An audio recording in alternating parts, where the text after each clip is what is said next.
Praise the lord. హల్లెలూయా. మన ప్రభువును రక్షకుడైన యేసుక్రీస్తు నామములో శుభములు తెలియజేస్తున్నాను. అందరు బాగున్నారు కదా?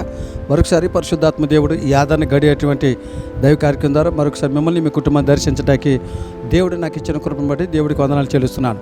మిమ్మల్ని మీ కుటుంబాన్ని దేవుడు ఇంకా ఆయురారోగ్యాలతో సుఖజీవనం గడుపు సంవత్సరంతో దేవుడు దీవించునుగాక. మంచిది, రండి దేవునికి వాక్యం విందాం. మీ కొరకు ప్రార్థన చేసినప్పుడు ఒక చిన్న అంశాన్ని దేవుడు బయలుపరిచాడు. చాలా జాగ్రత్తగా విందాం. దేవుడు ఈరోజు మనతో మాట్లాడుకున్న అంశం ఏంటంటే, నేను దానిని వెతుకుచున్నాను. పరిశుద్ధ గ్రంథం నుంచి కీర్తన గ్రంథం, పరిశుద్ధ గ్రంథం నుంచి కీర్తన 119:94 వచ్చిన, నీ ఉపదేశములను నేను వెతుకుచున్నాను. దేవుడికి మహిమ కలుగును గాక.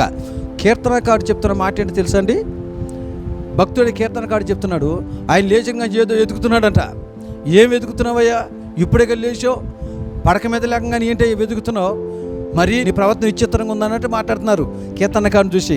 ఆ కీర్తనకారుడు అనుకుంటున్నాడు, మీరు ఏమైనా అనుకుంటారా బాబు, నేను మాత్రం దాన్ని వెతకకుండా ఉండలేను. దేవుడికి మహిమ కలుగును గాక. నేను దానిని వెతుకుచున్నాను. దేని వెతుకుచున్నాడు కీర్తనకారుడు? ఉదయం లేవగా నేను వెతికేది ఏంటి తెలుసా? ఆయన ఉపదేశమునంట ఆయన వెతుకుచూ ఉండెను. మరి నువ్వేం వెతుకుతున్నావు? ఉదయం లేవగానే ఈ రోజున ఉపదేశాన్ని వెతుకుతున్నావా? ఇంకా ఏమైనా వెతుకుతున్నావో మీకు తెలుసు. మీరు ఉదయకాలం లేవగానే దేనిని వెతుకుతున్నారు, దేని కొరకు మీరు చూస్తున్నారు మీకు తెలుసు, మీ అంతరాత్మ తెలుసు. అయితే ఈ రోజున వాక్యం ద్వారా దేవుడు మాట్లాడుతున్నాడు, కీర్తనాకారుడు వలె ఎవరైతే ఉదయకాలం లేచి వేకుని లేచి ఉపదేశమును వెతకమని దేవుడు కోరుకుంటున్నాడు. నేను దాన్ని వెతుకుచున్నాను. దేన్ని వెతుకుచున్నాడు? నీ ఉపదేశం నేను వెతుకుచున్నాను. ఒక మాట అడుగుదాం కీర్తనకారుడు, అయ్యా ఎందుకయ్యా నువ్వు ఉపదేశాన్ని వెతుకుతున్నావు? ఏంటి ఉపదేశం వెతుకటం వల్ల ఏంటి ఉపయోగం అంటే, కీర్తనకారుడు ఏం చెప్తున్నాడు తెలుసా? అదే 119 కీర్తన 159 వచ్చిన ఏం చెప్తున్నాడు తెలుసా? ఉపదేశం నాకెంతో ప్రీతికరమైనది. దేవుడికి మహిమ కలుగును గాక. ఉపదేశం అంటే నాకు ఇష్టం అని కీర్తనకారుడు చెప్తున్నాడు. ఎందుకు ఉపదేశాన్ని వెతుకుతున్నావు అని అంటే, ఆయన చెప్తున్నాడు ఉపదేశము నాకు ప్రీతికరమైనదని కీర్తనకారుడు చెప్తున్నాడు. అసలు ఉపదేశం అంటే ఏమిటి నేను చెప్పనా? ఉపదేశం అంటే ఏంటో తెలుసా? ఆయన వాక్యము ఒక ఉపదేశం, ఆయన నోటి మాటలు ఒక ఉపదేశం, ఆయన ఆజ్ఞలే ఒక ఉపదేశం, ఆయన కట్టడలే ఒక ఉపదేశం. వాటిని వెతుకుతున్నాడు కీర్తనకారుడు. ఆయన మాటలు, ఆయన వాక్యము, ఆయన కట్టడలు, ఆయన ఆజ్ఞలు వెతుకుతున్నాడు. మరి ఈరోజు మనం వెతుకుతున్నాం. ఈరోజు మనం వెతకవలసింది ఏమిటి? అందుకే దేవుడు చెప్తున్నాడు, నేను వాటిని వెతుకుతున్నా. ఆయన ఉపదేశాన్ని వెతుకుతున్నాడు. ఉపదేశం ఎందుకు వెతుకుతున్నాడో చెప్పాను. ఏమండి? ఉపదేశం అంటే ప్రీతి అని చెప్పాడు. ఉపదేశం అంటే ఏంటో చెప్పాను మీకు. ఈరోజు దేవుని బిడ్డలారా, ఉపదేశమును వెతకటం వలన కలిగే ప్రయోజనం ఏంటి? ఈరోజు ఎందుకు వెతుకుతున్నాడు? దానివల్ల ఉపయోగం ఉంది. ఉపదేశాన్ని వెతికితే ఏం జరుగుతుందో తెలుసా? వినండి, మీకు చెప్తాను. చాలా అమూల్యమైన మాటలు పరిశుద్ధాత్మ ఎందుకో నాకు ప్రేరేపణ చేస్తున్నాడు. ఉపదేశం వెతకడం వల్ల కలిగే ఆశీర్వాదాలు.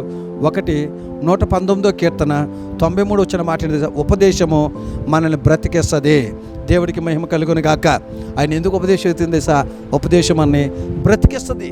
ఆ ఉపదేశం ఏమైనా నడిపిస్తుంది. దేవుడికి మహిమ కలుగును గాక.